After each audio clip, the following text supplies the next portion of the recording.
Привет! Ты думаешь, что бегемоты — это милые дружелюбные увольни? Тогда у меня плохие новости. Бегемоты так суровы, что их боятся гиеновидные собаки, львы и даже крокодилы. Сегодня мы познакомимся с этими удивительными гигантами поближе. Ты готов к путешествию? Тогда отправляемся в Африку. Бегемот – одно из самых крупных млекопитающих в мире. Матерый самец весит от 3 до 4 тонн, как 2 газели. Высота бегемота в плечах более 1,5 метров, а длина тела достигает 5 метров.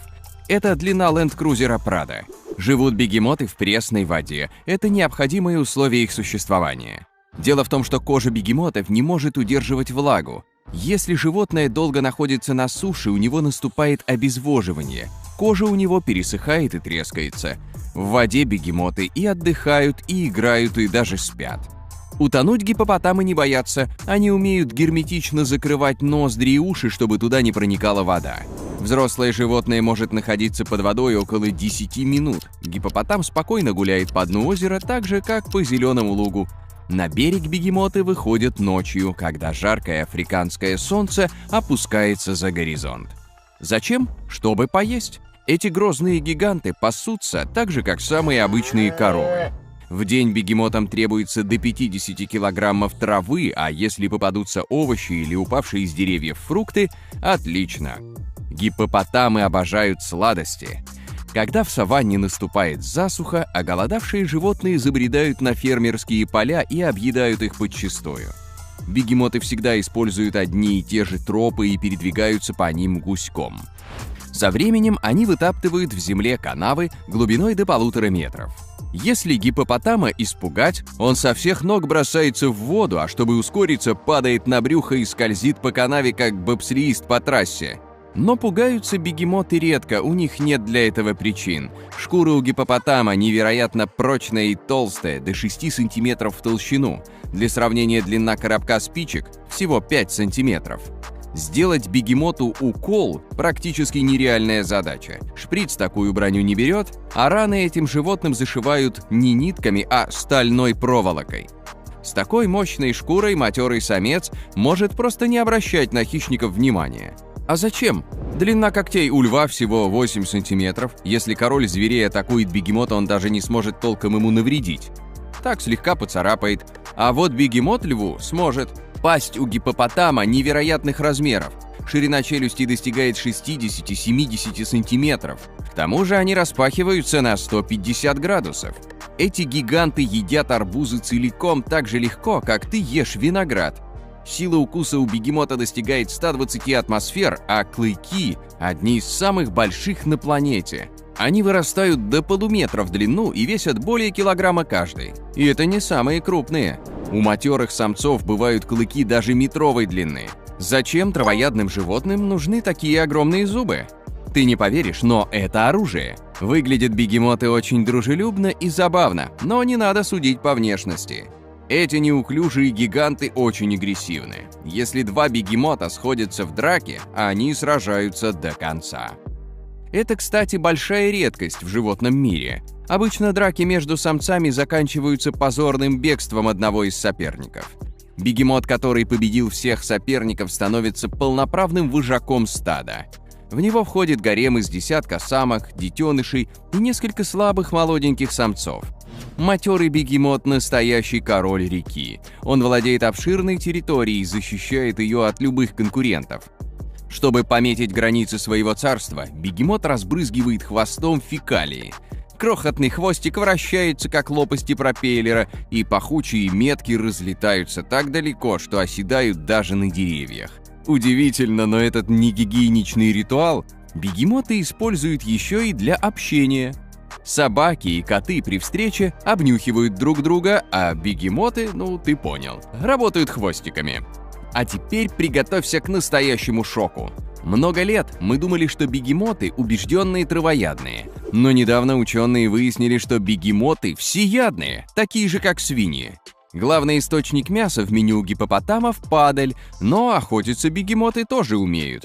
Обычно они караулят жертву в воде, дожидаясь, пока животное подойдет поближе, а еще лучше увязнет в илистой почве. Но бегемоты же медленные и неуклюжие. А вот и нет. На суше бегемот разгоняется до 35 км в час, а в воде передвигается со скоростью 13 км в час. Максимальная скорость, которую могут развить олимпийские чемпионы по плаванию, от 7 до 8 км в час, почти в 2 раза медленнее. Забавный факт. Бегемот невероятно быстро передвигается в воде, но это животное совершенно не умеет плавать. Бегемот буквально бежит по дну, и движения у него при этом плавные и изящные, как у балерины. Чем-то похоже на движения астронавтов, которые высадились на Луну. Ты согласен? В воде бегемот конкурирует по скорости с моторной лодкой. Если люди вторгаются на территорию стада, гиппопотамы реагируют вот так. Доминантный самец заметил чужаков и немедленно бросился в атаку. Сначала люди над ним посмеялись, но огромный зверь стремительно приближался, и туристам стало не до смеха. Разъяренная трехтонная туша с полуметровыми клыками – это вам не шуточки. Чтобы избавиться от преследования, туристам пришлось выжимать из мотора максимум. В 1983 году агрессивный бегемот все-таки нагнал парусное судно «Афродита», на борту у которого находилось 10 человек. Зверь с легкостью перевернул яхту и серьезно ее повредил. К счастью, люди не пострадали. А деревянные лодки эта махина запросто перекусывает пополам.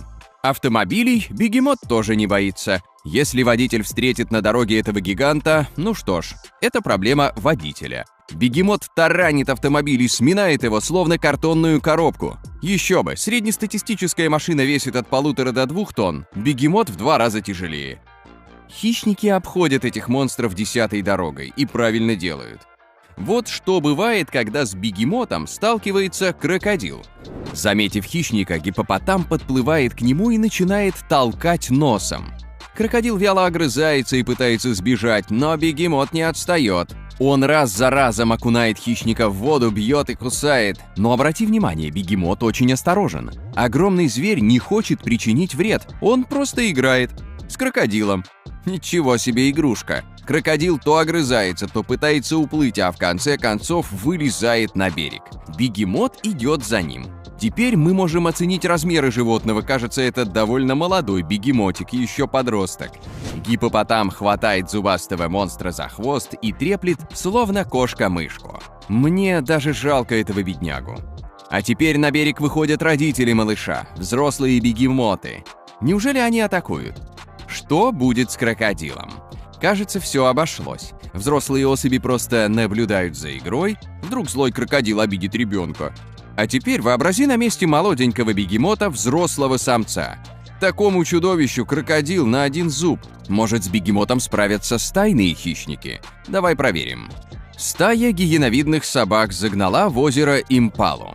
Бедняжка не знает, что делать, а собаки поджидают жертву на берегу. Они знают, что добыча никуда не денется. Но вот из глубины появляется бегемот. Угрожающе разевая рот, он движется к берегу и выходит из воды. Собаки в ужасе, они сразу же бросаются в рассыпную. Кажется, в этот раз импале повезло. Или нет?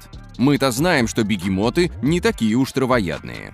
На суше гиеновидные собаки тоже обходят бегемота стороной. Большая часть хищников мечется вокруг гиганта, но не пытается атаковать. Ты только посмотри, здесь еще и гиены есть.